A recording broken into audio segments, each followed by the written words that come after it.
Dieu, je te fais confiance. Je sais que tu m'aimes, je te fais confiance. Je ne sais pas ce que tu vas faire, mais je sais que tu vas faire quelque chose et je ne vais pas m'inquiéter, quoi qu'il arrive.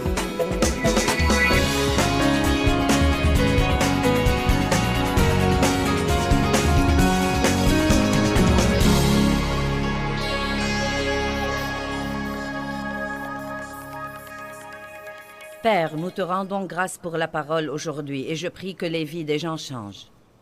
Je ne veux que personne vienne à cette conférence et qu'il ait l'impression d'avoir perdu son temps. Je veux que le message soit bien compris et qu'il porte du fruit qui dure longtemps. Merci Seigneur pour avoir aidé. Au nom de Jésus, Amen. Jésus a dit, « Venez à moi, vous tous qui êtes fatigués et chargés et accablés. » Et ça s'applique à tout le monde dans notre société aujourd'hui. Et moi, je vous donnerai du repos. Or, le repos dont il parle n'est pas un repos du travail, mais c'est un repos intérieur. Un repos pour votre pensée, pour votre volonté et pour vos émotions pendant que vous faites tout ce que vous devez faire dans la vie. Puis il continue. Prenez mon joug sur vous et apprenez de moi. Et nous avons parlé de ça hier soir. Prendre le joug de Christ veut dire que, quelle que soit la chose que vous devez faire dans la vie, vous devez demander à Dieu de vous aider. Vous devez prier et demander sa force. Et à ce moment-là, vous et lui pouvez affronter toutes les éventualités. Sans lui, nous ne pouvons rien faire, mais avec lui, nous pouvons tout faire. Cela veut dire aussi que bien que des choses désagréables puissent survenir dans notre vie, des personnes désagréables, des défis, des choses que nous aurions certainement voulu ne pas avoir à affronter, nous croyons que Dieu ne nous tente pas par le mal ou par des choses mauvaises, mais qu'il utilise ces choses pour notre maturité spirituelle. Nous avons dit que Dieu mettra parfois dans une relation, disons dans un mariage, il mettra une personne ordonnée avec une personne désordonnée. Il mettra une personne très rapide avec une personne lente. Il mettra une personne qui parle beaucoup avec une personne qui parle peu et qui aurait voulu que l'autre ne parle pas beaucoup non plus. Et vous savez, Dieu ne nous fait pas de mauvaises farces quand il nous met avec ces personnes qui nous exaspèrent et nous mettent en colère. Il nous donne plutôt une occasion d'acquérir la nature de Christ. Vous ne pouvez rien acquérir sans avoir quelque chose qui vous pousse à l'exercer. Je pouvais développer mes muscles, mais je ne les ai pas développés avant de commencer à m'exercer. Nous avons la capacité de marcher dans le fruit de l'esprit. Quand vous recevez le Christ, une graine de tout ce dont vous avez besoin pour être à l'image de Christ est plantée en vous. Vous avez ce dont vous avez besoin pour être une personne pieuse. Mais ces choses ne se développeront jamais en vous si vous n'avez pas une raison qui vous pousse à les exercer et les exercer et les exercer et les exercer. J'ai une graine de patience en moi. Mais bien que je fusse régénérée, il y a très longtemps, j'étais extrêmement impatiente. Cela a probablement été un des plus grands défis dans ma vie. Mais avec les années, j'ai dû faire face à des choses où je n'y pouvais rien. Et j'ai dû supporter des situations dont je n'avais aucun moyen de me débarrasser. Et la patience s'est en fait de plus en plus développée en moi. Et la chose intéressante, c'est que plus je patientais, plus je me reposais. Plus nous arrêtons de stresser à cause des choses, plus nous avons du repos à l'intérieur de nous. Donc, il dit, « Prenez mon joug sur vous et apprenez de moi, car je suis doux, modeste et humble. » Et une personne humble ne résiste pas à tout ce qui arrive dans sa vie. Résister à Dieu est la chose la plus inutile que nous puissions faire. Mais vous savez, une personne humble s'humilie sous la main puissante de Dieu, qui, quand le temps sera venu, pourrait vous exalter et vous élever. Une personne humble ne perd pas son temps à essayer de se délivrer. Elle sait que Dieu seul peut la délivrer. Une personne humble ne perd pas son temps à essayer de faire ce que Dieu seul peut faire. Et si vous prenez mon joug sur vous, dit-il, vous trouverez le repos, le soulagement, l'apaisement, le réconfort et la détente. À mon avis, c'est ça les vacances. Le repos, le soulagement, l'apaisement, le réconfort et la détente. Non pas pour votre corps physique, mais pour votre âme. Le point essentiel, c'est que nous pouvons faire tout ce que nous devons faire. Et pourtant, au-dedans de nous, dans notre pensée, notre volonté, dans nos émotions, dans nos âmes, nous pouvons littéralement être en vacances tout le temps. Nous pouvons faire semblant d'être à la plage, sous le soleil chaud. Nous nous amusons, nous nous éventons, nous sirotons un jus de coco ou vous savez, n'importe quoi d'autre. Et waouh, vous savez, si la brise fraîchit, nous avons une petite couverture là. Nous pouvons nous couvrir, donc je peux gérer ce ministère en vacances. Vous pouvez élever vos enfants en vacances. Vous pouvez gérer vos affaires en vacances. Vous pouvez vivre dans le monde aujourd'hui et survivre et avoir la paix et la joie pendant que votre âme est en vacances. Amen. Cela ne veut pas dire ne rien faire du tout. Cela veut dire en fait que vous pouvez faire davantage.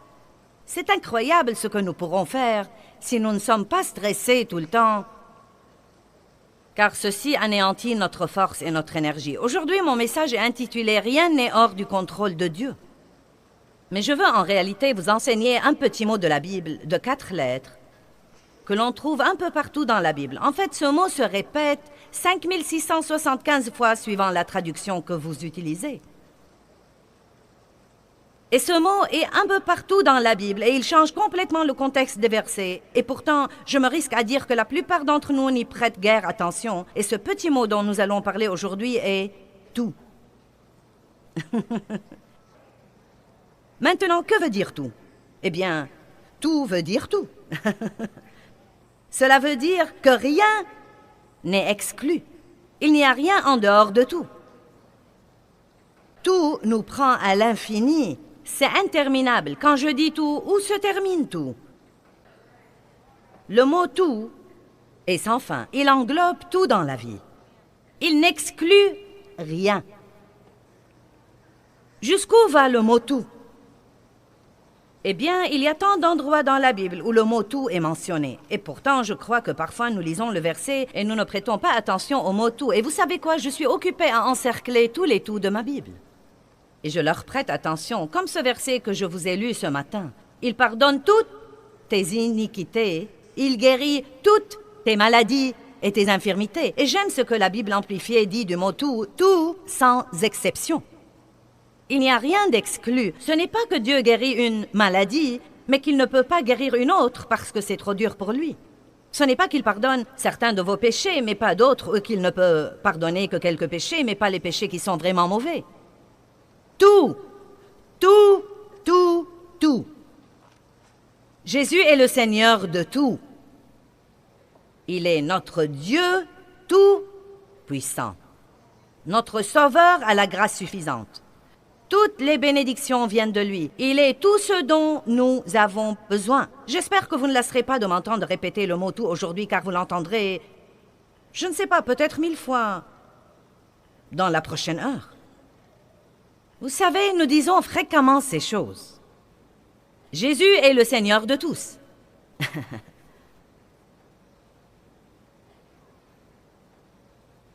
Il a tout pouvoir.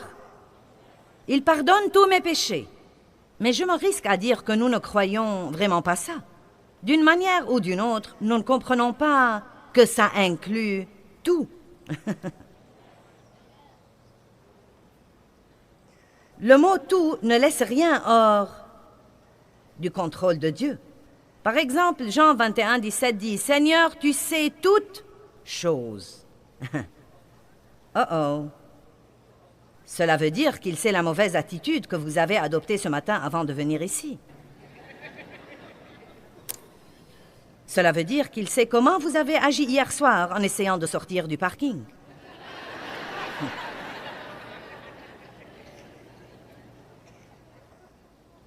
Cela veut dire aussi qu'il savait tout sur vous avant de vous inviter à avoir une relation avec lui. Dieu n'est jamais surpris. Il ne dit jamais « Ah, je ne m'attendais pas à ça ». Vous savez, quand nous avons des problèmes, nous nous disons « Oh, mince alors, je ne m'attendais pas à ça ». Mais Dieu sait tout depuis le début et il a déjà un plan. Dieu a résolu tous nos problèmes avant même que nous ne les ayons. Et si nous pouvons comprendre à quel point il est tout-puissant et omnipotent et universel, nous pourrons vivre la vie pendant que notre âme est en vacances. Car bien que nous ne sachions pas ce que nous devrions faire, nous connaissons celui qui sait tout.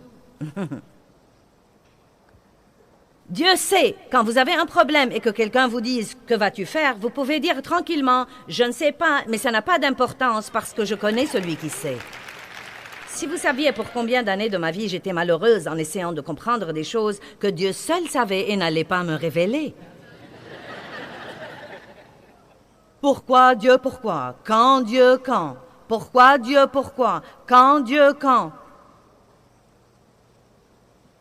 Dieu sait tout et il fera ce qu'il voudra, quand il voudra. Et il ne nous dit pas beaucoup de choses, car si nous croyons que nous savons tout, nous ne nous fierons pas à lui. Il veut que nous nous fions à lui, même quand nous ne comprenons pas. Il veut que nous ayons confiance en lui quand les choses n'ont aucun sens. Il veut que nous ayons confiance en lui quand tout semble si injuste. Il veut que nous ayons confiance en lui quand notre douleur est insupportable. Il veut nous entendre dire une chose: Dieu, je te fais confiance. Je sais que tu m'aimes, je te fais confiance. Je ne sais pas ce que tu vas faire, mais je sais que tu vas faire quelque chose et je ne vais pas m'inquiéter quoi qu'il arrive.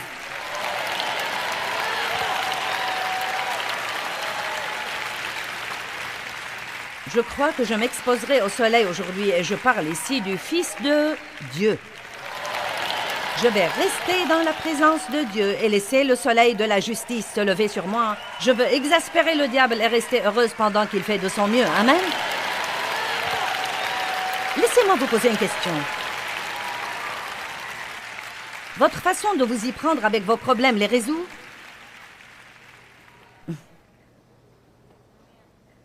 La moitié du temps, nous pensons et nous raisonnons, puis nous pensons que nous avons compris quelque chose pour découvrir par après que nous ne savons rien de rien. Le souci ressemble à s'asseoir dans un fauteuil à bascule toute la journée. Cela vous occupe toute la journée. Oh Dieu, que puis-je faire? Je ne sais que faire, Dieu. Que veux-tu que je fasse? Oh Dieu, que veux-tu que je fasse? Et ce qu'il y a, c'est qu'en fin de compte, vous restez sur place.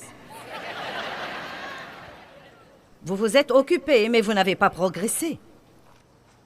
La seule chose qui pourrait nous empêcher de nous inquiéter, c'est de nous inquiéter assez longtemps jusqu'à ce que nous ayons finalement la révélation. Ça ne sert à rien. Quand j'enseigne les gens, je n'aime pas dire « ne faites pas ceci et cela ». J'aime essayer de vous enseigner comment. Vous savez, un moyen dont vous pouvez appliquer ces messages. J'ai pensé à cette histoire de s'inquiéter et Dieu, que puis-je dire aux gens pour qu'ils ne s'inquiètent plus? Et je crois que la plupart du temps, vous devez vous inquiéter assez longtemps jusqu'à ce que vous en ayez assez et que vous vous rendiez finalement compte, ça ne s'avance en rien ni avance les autres et je ne vais plus le faire. Sinon, vous continuerez à écouter des messages qui disent « ne vous inquiétez pas » jusqu'à ce que vous vous rendiez compte que ça ne sert à rien de s'inquiéter. Allons à Matthieu 28, 18. Je vais essayer de vous parler de ce que je considère être les tout les plus importants de la Bible.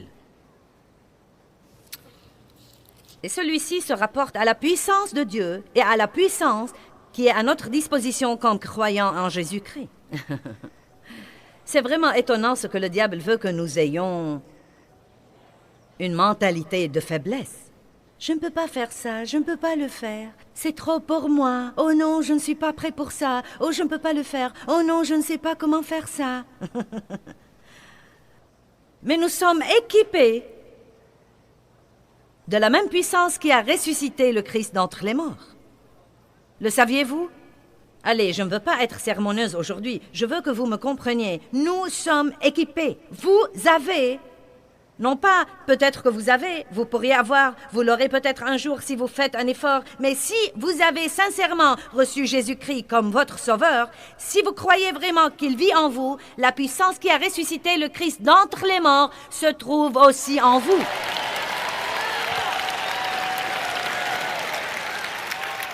Oubliez donc les « je ne peux pas » et les « mais ». Eh bien, vous savez, eh bien, mais. Eh bien, mais je sais, mais. Eh bien, vous savez, je sais, mais. Eh bien, je ne peux pas, je ne peux pas, je ne peux pas. J'ai entendu une fille dire cette semaine, les miracles viennent avec les « je peux ». Je puis toutes choses par le Christ, qui me fortifie. Matthieu 28. Et Jésus, s'approchant, leur parla, disant, « Tout pouvoir, toute autorité, dans le ciel et sur la terre, m'ont été donnés. Allez donc et faites des disciples de toutes les nations, les baptisant au nom du Père et du Fils et du Saint-Esprit, leur enseignant à garder toutes les choses que je vous ai commandées. Et voici, je suis avec vous tous les jours, jusqu'à la fin du monde. » Dieu, je ne sens vraiment pas ta présence. J'ai prié ce matin et je n'ai pas senti que Dieu était quelque part, même pas dans le quartier. Eh bien, ne vous inquiétez pas de ce que vous ressentez. Arrêtez de laisser vos sentiments voter. Jésus est avec vous tout le temps. Il a dit, voici, je ne vous laisserai point et je ne vous abandonnerai point. Jésus a dit, je serai avec vous tous les jours de votre vie. Allez, ne spiritualisez pas trop ce verset. Quelle est la chose que vous sentez que Dieu vous demande de faire dans la vie? Êtes-vous dans un mariage difficile, mais vous sentez que Dieu vous demande de tenir bon? Avez-vous un enfant qui est sur le point de vous rendre folle, mais vous savez que vous devez rester avec lui et croire en lui et que Dieu va...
Arrangé?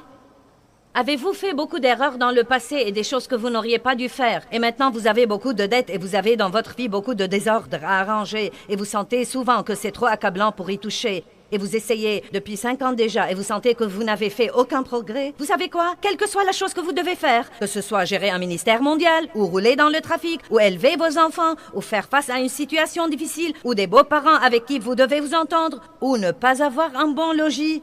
Tout pouvoir lui a été donné dans le ciel et sur la terre. Par conséquent, vous pouvez donc faire ce qu'il vous a demandé de faire. Vous n'êtes pas très content et je ne vais pas arrêter avant que nous soyez vraiment contents.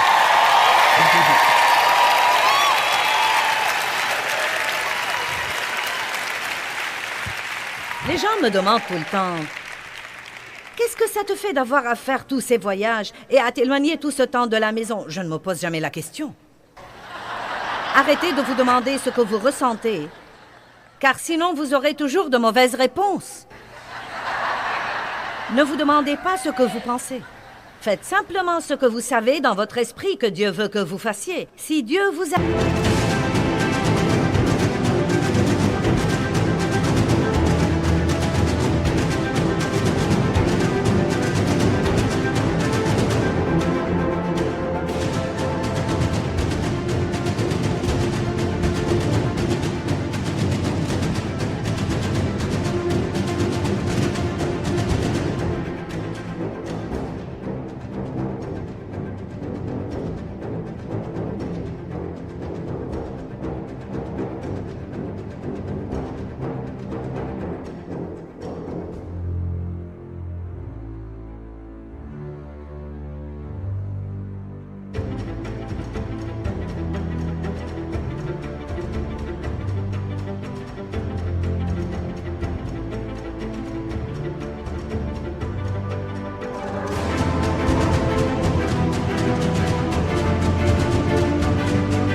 de rester dans une situation difficile et ne pas abandonner parce qu'il veut vous utiliser, ne restez pas là à ne rien faire et à vous demander ce que vous ressentez et à parler à tout le monde de ce que vous ressentez et à parler à tout le monde de ce que vous ressentez et à parler à tout le monde de ce que vous ressentez et à parler à tout le monde de ce que vous ressentez et à parler à tout le monde de ce que vous ressentez. Quand les gens vous demandent « Qu'est-ce que ça te fait ?» dites « Je ne sais pas, je ne me demande jamais. Je fais simplement ce que je crois que Dieu m'a mis dans le cœur. Je fais simplement ce qu'il me dit de faire. »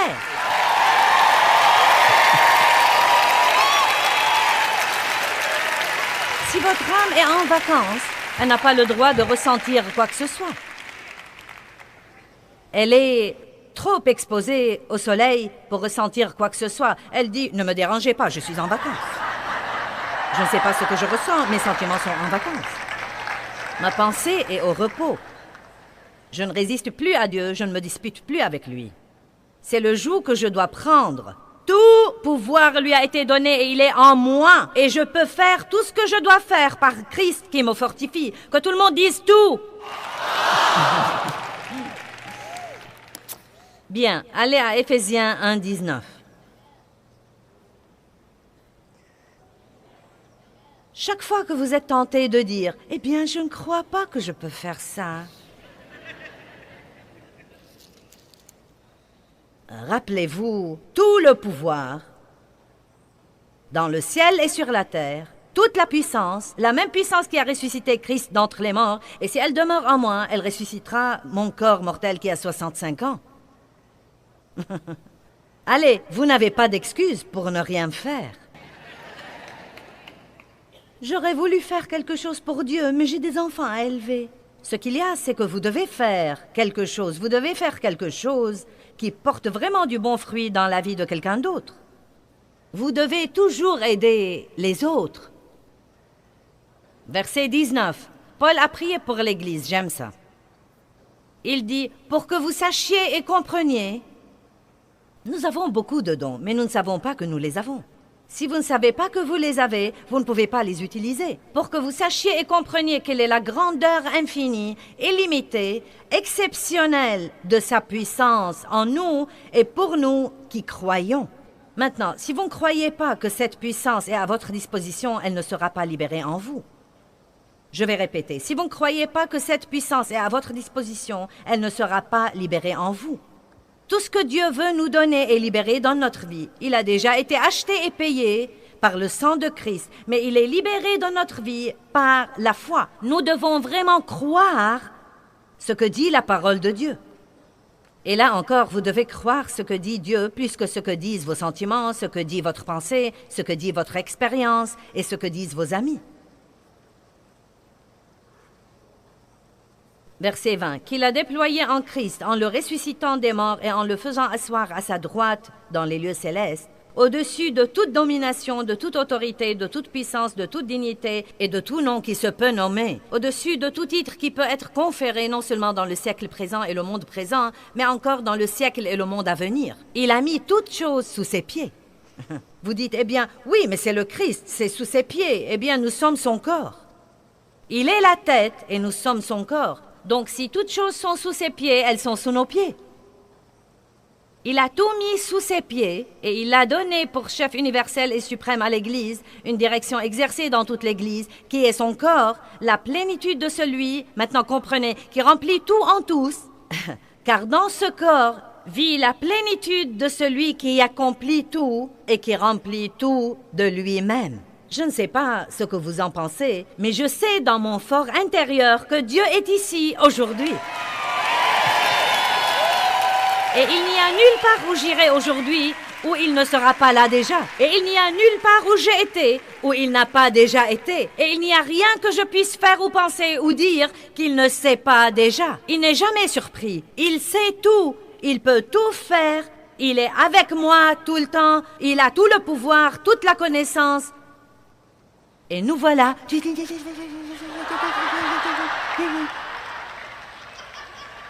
Allez, débarrassez-vous des foutaises. Ouh! Il est temps d'adopter une nouvelle attitude et de savoir qui nous sommes en Christ. Il sait toutes choses, il voit toutes choses, il entend toutes choses. Il a tout le pouvoir. Bon, c'est le premier tout dont nous voulons parler. Il a tout le pouvoir et il vit en moi, donc je peux faire tout ce que je dois faire. Dites, je peux faire tout ce que je dois faire. Donc, je ne veux pas que vous vous réveilliez le matin et que vous restiez 30 minutes au lit avant de vous lever en pensant « Oh, j'ai peur de me lever. Je ne sais vraiment pas si je peux faire face à un autre jour. Mon Dieu, je ne peux plus supporter. Si tu ne fais pas quelque chose aujourd'hui, je crois que je vais... Oh mon Dieu, j'en ai vraiment assez. » Allez, je sais ce que vous dites. En fait, je dis les mêmes choses parfois. Je les disais pendant des années et des années et des années et des années, jusqu'à ce que j'ai appris le truc que j'essaye de vous prêcher aujourd'hui. Peut-être que j'ai l'air d'une majorette pour le Saint-Esprit aujourd'hui, mais ça va si je peux bien faire marcher l'équipe.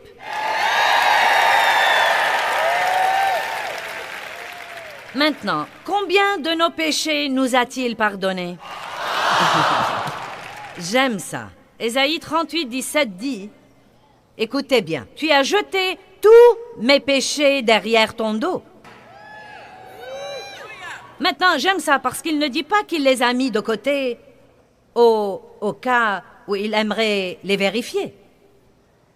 Il n'a pas pris mes péchés pour les mettre dans cette boîte au cas où il aurait besoin de quelque chose pour me donner un coup sur la tête plus tard. Pourquoi est-ce que la Bible dit qu'il les a jetés? Il les a jetés. Il les a jetés derrière son dos. Parce que Dieu ne s'arrête jamais et ne revient pas en arrière pour regarder quelque chose du passé, oubliant ce qui est en arrière et se portant vers ce qui est en avant. Il n'a pas couvert nos péchés, il les a ôtés. Et à quel point les a-t-il éloignés? Autant l'Orient est éloigné de l'Occident. Et quoi? Il ne s'en souvient plus. Il ne s'en souvient plus.